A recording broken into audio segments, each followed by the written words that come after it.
To tell me, I'll make a confession right now, about Meghan Markle, who's finally now released her long-promised podcast. I am fascinated by Markle, and I know it's in a way that's not healthy. It's like I'm always looking for the ultimate proof, to say, see, I was right. That woke generation that she and her husband, Prince Harry, so perfectly represent, they really are totally self-obsessed. Here is civilization in decline. But when I do get that proof, I go from I was right to, oh no, I was right. So it's not really healthy. Yet there I was this morning, listening to Markle's first real podcast for Spotify. And I have to say that poor Meghan gave us exactly what she promised in her promo. People should expect the real me in this, and probably the me that they've never gotten to know, certainly not in the past few years, where everything is through the lens of the media, as opposed to, hey, it's me. Yes, tragically for Meghan Markle, this podcast really does show the real her, and she can't blame journalists this time. I'll play you some of it, but just the timing of this first episode already says so much. I mean, Markle and Prince Harry, they signed up with Spotify 3 years ago when their stocks were as high as the dirt they were dumping on the royals, in a deal reportedly worth between $20 million and $45 million. Now, their pay was so gigantic that I would assume that Markle and Harry that have felt some obligation to straight away go sit down behind a microphone and start to earn all that money. But the two of them are the royals of a generation which feels like it's owed, not like it actually owes. They did not record a single word for Spotify all last year, and this one too, until now. And that alone, to me, suggests a monstrous sense of entitlement. See, I was right. And that suggestion is confirmed now that Spotify did somehow manage to finally wrestle Markle into a studio. Her first guest in this planned series on famous women is tennis star Serena Williams, introduced by Markle as my dear, dear friend, the greatest of all time. What made you want to do this with me? Besides the fact that you're my girl. I was going to say, because I love you. Anything you want me to do, I'm going to do. Thank you. I believe in you. So you'll probably gather already from that Meghan Markle's the kind of social climber who pumps up her guests and their friendship, not so much to flatter them, but to flatter herself. Look at the company I'm keeping. Did you listen to Meghan Markle's podcast today?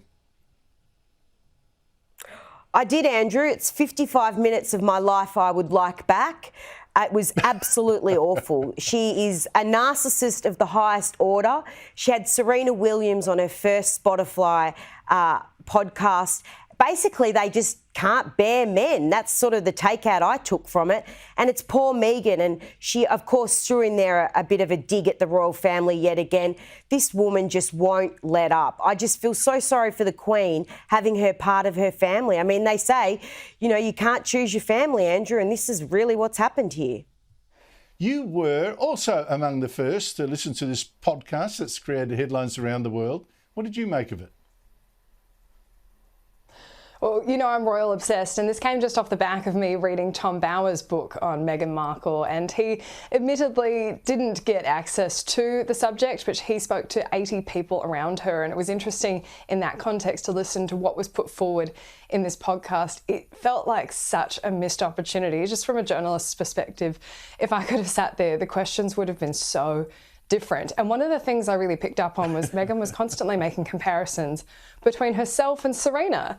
And she was saying, when I was 11, I was writing to dishwashing liquid companies about their sexist ads, and you were, starting off your tennis career and drawing all these similarities. You know what was a really interesting similarity? The relationship with their fathers. In this book, Tom Bower says that Thomas Markle, who was obviously one of the main sources for this book and did get quite a flattering portrayal in it, was really strong in pursuing Meghan's career with her. He supported her along the way, and of course now they don't talk.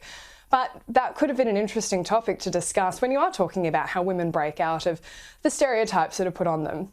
What else wasn't discussed? Serena's relationship with her father. I mean, that would have been a really interesting context parallel to draw. And, I don't know, it felt like a long hour. And it was really the kick in the pants at the end. I was like, at least she didn't use Duchess of Sussex. And then right at the end, she signs off oh, I'm Meghan, and then immediately the editors say, Meghan Markle, Duchess of Sussex is the co-editor, and it's like, oh, we're still doing this? The head of recruiting for your Royal Air Force has quit after being ordered to hire a lot more women and a lot more people of ethnic backgrounds. She's been told the RAF needs twice as many of both.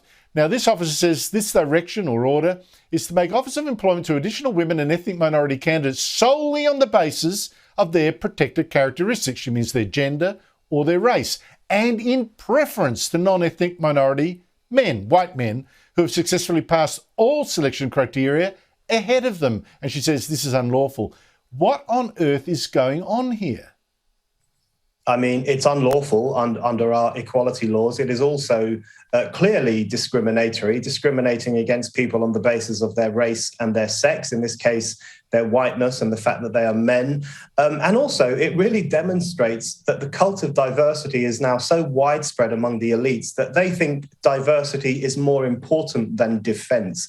So this person resigned because they were concerned that the RAF would be undermanned. It wouldn't have enough people. It wouldn't be able to do its job of defending the country because it wasn't going for the right people, or it wasn't selecting people on the basis of skill and aptitude rather than on the basis that were pushed forward in this instruction.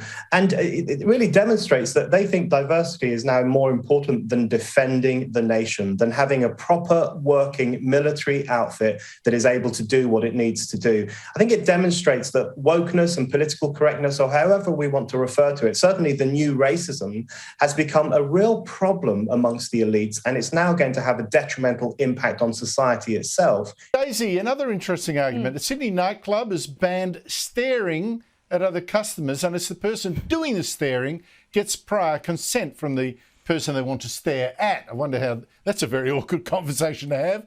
And if you don't do that, the club's going to call the police. Now, basically, I didn't know that staring was even a crime. But how's this supposed to work, do you think? I honestly have no idea, Andrew, but when I read this, I had this hilarious image of my head of someone sort of walking across a crowded dance floor and going, "Hello, sir or madam, I find you particularly attractive. Would you mind if I went back over the other side of the room and comfortably stared at you for a little while?" That's the only way I can think that this would work without the police being called. I mean, this is quite ridiculous. Now, look, when it comes to staring, it really is about context. I mean, if you're out in public, of a day, and you're on the way home from work and you've got someone eyeballing you or staring at you for whatever reason, that can be intimidating and uncomfortable and rude. As we're children, we're taught, well, it's rude to stare.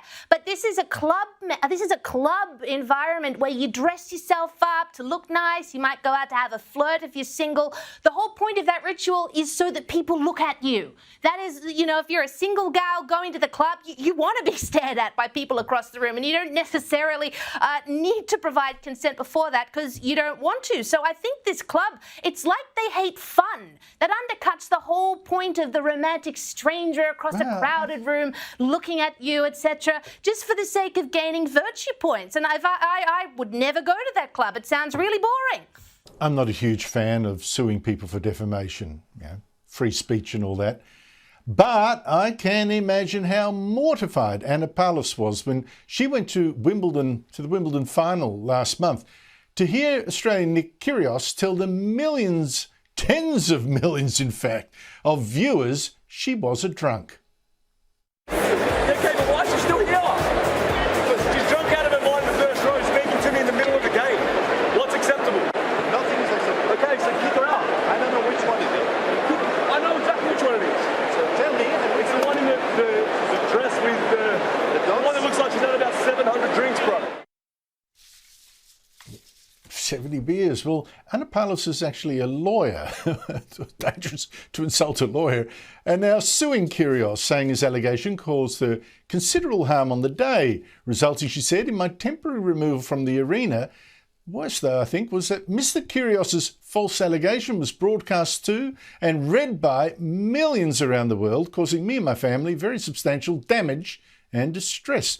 Now, what is it with the bias of academics in our universities? At least in the arts area, we had that guy, academic, commenting on the Snowy 2.0 straight shooter. But in the arts area, now if you doubt they're overwhelmingly leaning left, then just check out the website that universities fund to run think pieces by the staff. It's called The Conversation, where today, for instance, you can read how colonial ideas have allegedly kept New Zealand and Australia in a rut of policy failure, and that what we really need is apparently to be more racist, to have policy by Indigenous people instead, have 3% of the people who are Aboriginal write the policies in a partnership with the 97% who are not.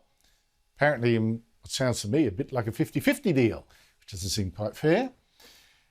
Well, academics, when you make this charge, seem torn between denying there is a left-wing bias and saying, well, what's the big deal anyway? Let's not exaggerate.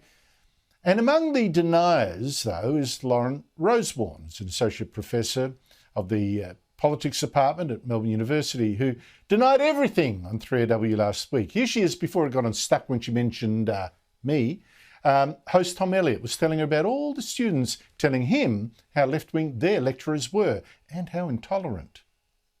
He said that, all the academics are very left-wing. They all believe, you've got to talk about climate change and feminism and how white people are evil and how colonialism is awful and all that sort of thing. It's a lot to cram into one essay. Well, it is, but he said if you don't echo those sorts of sentiments, you'll be marked down. And he was adamant about it.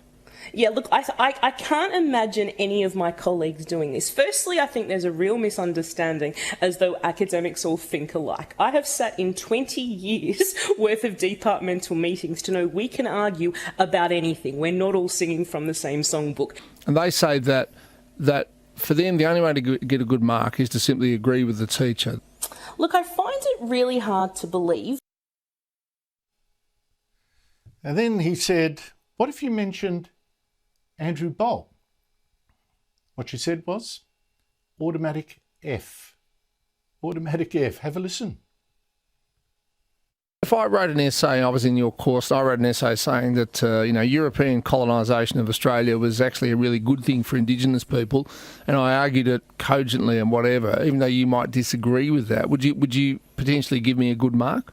Yeah, provided you actually had a quality bibliography and you drew upon sources that we would consider legitimate. So these couldn't just be cobbled together from conservative newspapers online, but you actually had research to support your arguments, absolutely. Also say, I read Andrew Bolt's column in the Herald Sun, and that's where I learned about it. Yeah, no? that will be an F promptly. Now, looking at what she's written about me in the past, they clearly occupy rent-free a big space in her brain. This is a huge and emotional day for the 40,000 Australians of Ukrainian ancestry. Important for us all. Today is Ukraine's Independence Day, to celebrate when it was finally freed again from the Soviet Union 31 years ago. And by coincidence, it's also the day 6 months ago that Russia invaded Ukraine to make it Russian again. Now, Russia thought that would all be over in days. It planned a victory parade in Ukraine's capital for March 7.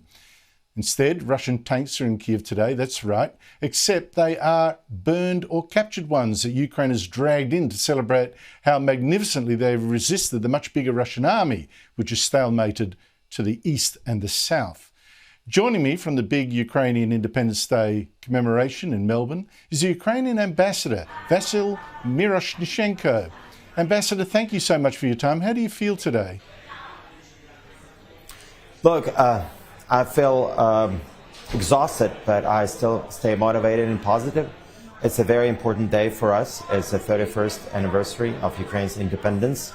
I wish we celebrated it in a different way, but the Russians have invaded us, and it's been 6 months. We've been fighting. We've demonstrated our resilience, and Ukraine is united as never before. We are united in our desire to defeat the Russian troops in Ukraine, to repel the Russians. And being here as a wartime ambassador in Australia is, in a way, I'm lucky, because I see so much support coming from many people, from the government, from regional governments, from municipalities, from just private citizens who want to help. And just today, for instance, we're in Melbourne, and there is a fundraising dinner that I'm attending now. It's taking place in Melbourne right now. And we hope to raise some money, to send money to Ukraine, to help rebuild the hospitals, to help rebuild the schools and some of the critical utilities, which are instrumental to let people come back to the houses and to the towns they have left.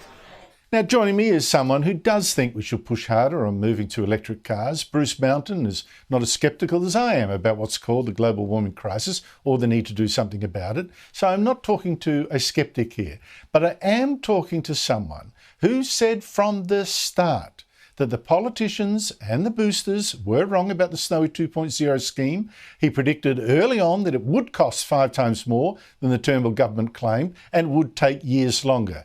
And he was spot on both counts. Must be a genius. Bruce Mountain is Director of the Victoria Energy Policy Centre at Victoria University, and he joins me now. Bruce Mountain, I find this absolutely amazing, right? You don't have government departments behind you. You don't have hot and cold running experts doing your bidding to find out all the details, yet you knew what the government didn't, that this would cost 5 times more than it was saying. How did you arrive at that conclusion so fast and they didn't? Hi. Well, I dare say many in the government did know, but they were loath to say it. This was a project of desperation in 2017, a prime minister in a corner who was looking for a nation-building project. Pumped hydro can be useful, but it's a technology that has not found much currency in rich countries, at least for the last 30 years. It tends to be extraordinarily expensive, and we could see straight away that the $2 billion claim was just not plausible. It couldn't be possible to find a power station in a worse position in our grid. And so I think we could see, I dare say there were many bureaucrats within departments and perhaps staff working for the energy regulators and others who didn't think much of it either, but perhaps they didn't have the freedom that I did to basically say so.